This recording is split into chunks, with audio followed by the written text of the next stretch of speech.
Assalamualaikum warahmatullahi wabarakatuh. Perkenalkan, nama saya Ahmad Nijar dengan NPM 211010124 dari kelas TI reguler pagi 5C Banjarbaru.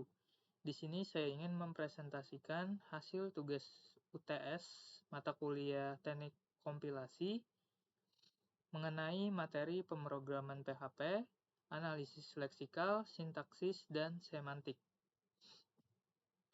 Sebelumnya udah pada tahu belum apa itu PHP? Jadi, PHP adalah salah satu bahasa scripting open source yang banyak digunakan oleh web developer untuk pengembangan web.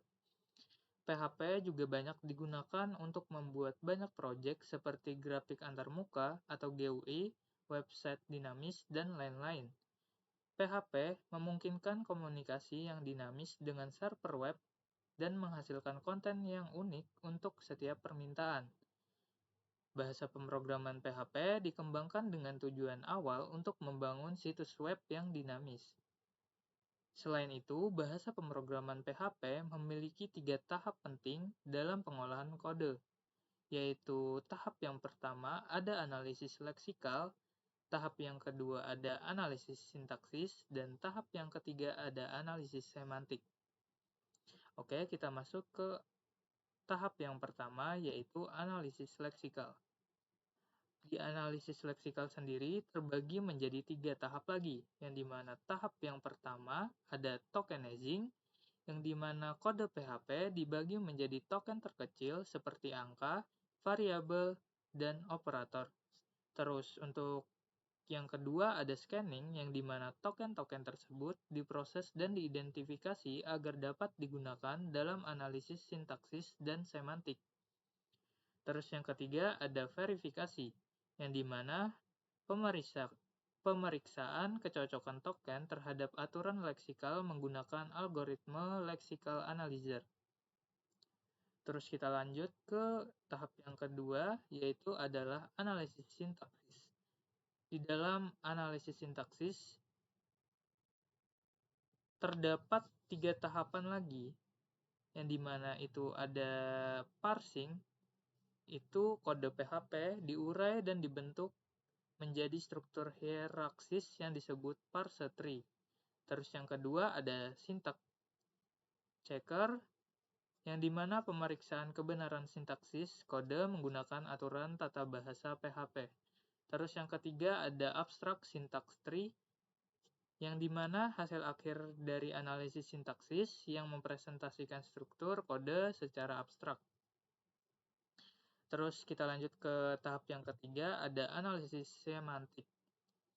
Di analisis semantik sendiri juga terdapat 3 tahapan lagi, yaitu tahapan yang pertama ada penyusunan konteks, yang dimana memastikan kebenaran penggunaan variabel, tipe data, dan dukungan lainnya dalam kode PHP.